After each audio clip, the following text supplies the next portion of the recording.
Now on to a couple of unfortunate categories or events during the Clinton presidency. First of all, the domestic terror.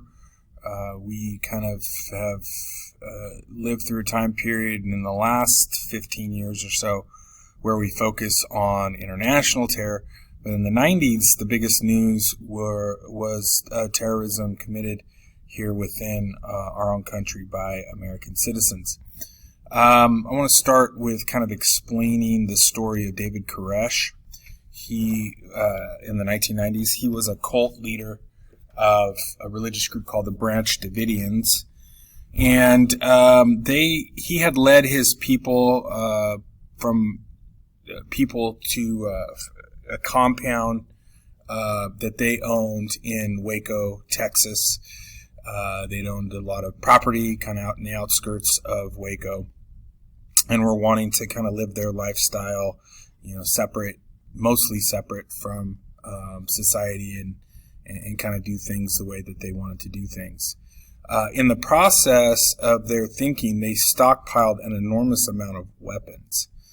They had a belief in a cataclysmic prophecy that the group was going to be involved in, and that they felt called by God to, prepare for that. And so Koresh went about stockpiling enormous amounts of weapons. Eventually, in the area where they were at, this becomes kind of public knowledge that there's a lot of these weapons in their hands, and they come under the investigation kind of umbrella of federal law enforcement officials, particularly the ATF, which stands for Alcohol, Tobacco, and Firearms. It's a branch of our federal government that's kind of in charge of any kind of incursions or possible, shadiness in those areas. And so the fact that Koresh and the Branch Davidians had so many firearms, they were the agency that was in charge of the investigation. So they eventually planned and carried out a raid of the Branch Davidians compound. And it really turned into a disaster. It was filmed on the news as word had spread in the area of this possible raid, and it turned out to be just a really unfortunate event. A massive shootout occurred between the federal officials and Koresh and his fellow Branch Davidians. One thing led to another. Eventually, the whole compound was burnt down. Women, children, Koresh himself were killed. A total of 86 people killed, including some of the federal officers. And like I said, this was well publicized for the nation to see. And it didn't sit well with a lot of Americans. One of those being a gentleman named Timothy McVeigh, who was a right-wing former soldier, very competent, decorated soldier from our military, who was from Michigan. He had joined some militia members, kind of with right-wing sentiments, and he saw this as a tyrannical abuse by our government against citizens that you may not have agreed with religiously, but that were protected by their First and Second Amendment rights. In other words, they had the freedom of religion to believe as they chose, as long as they weren't hurting others. And they had a right to bear arms. And that basically the government had overstepped its power. And McVeigh was very much moved by these events and wanted revenge on our government. Well, the way that he decided to get revenge is by planning and carrying out a bombing of the federal building in Oklahoma City, Oklahoma. And he did, as you can see in the picture, a pretty good job creating a big truck bomb, parking in front of the facility, and then exploding the bomb. About 168 people were killed in that event, women and children that were at daycares for the federal employees on the first floor, and just was a horrific event for the nation.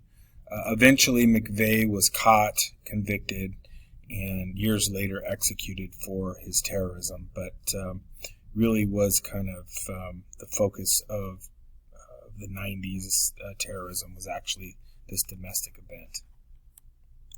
And then the final slide for this unit, kind of covering the scandals that plagued Clinton during his presidency. A presidency that, economically speaking, was very successful.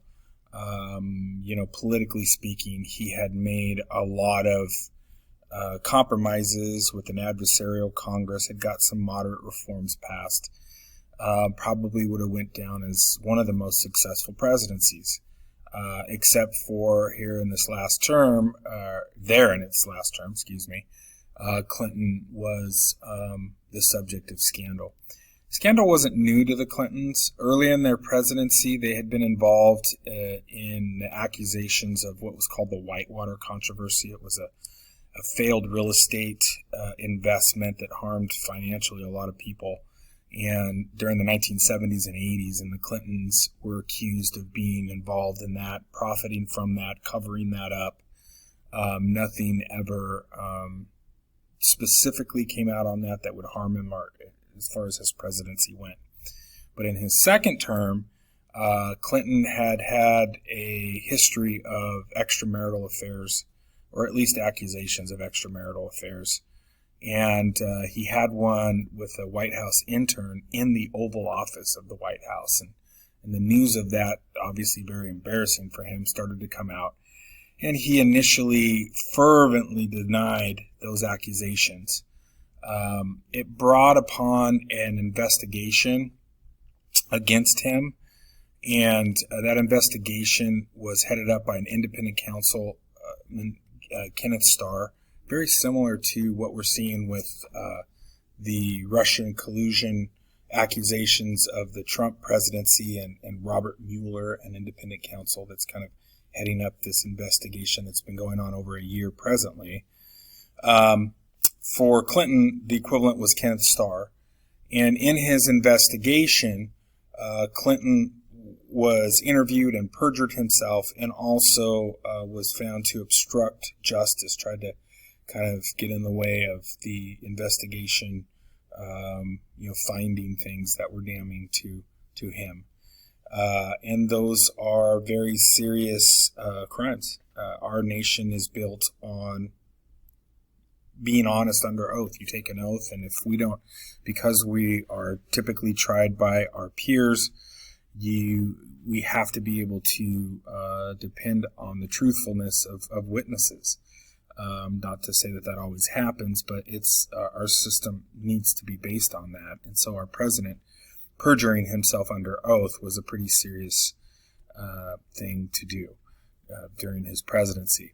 So eventually he was brought up on impeachment charges and impeached by the House, which is a situation when the House impeaches you. It is saying that, it believes you should be brought up on charges of being removed from office, that you've done something that's serious enough to do that. Now, the way that our Constitution reads, though, when the House impeaches an official, it doesn't mean they're removed. The president then has an opportunity to have a trial in front of the Senate, and then the members of the Senate vote yes or no whether or not to remove him from office. And they need a 2/3 agreement. Well, Clinton went through his Senate trial, and the Senate did not have enough votes to convict him to be removed from office. So he survived the presidency, but obviously had the shame of impeachment, becoming the second president with Andrew Johnson after the Civil War, of being impeached by the House. So Clinton continues and serves out the rest of his second term, again, though, kind of under the shadow of this scandal.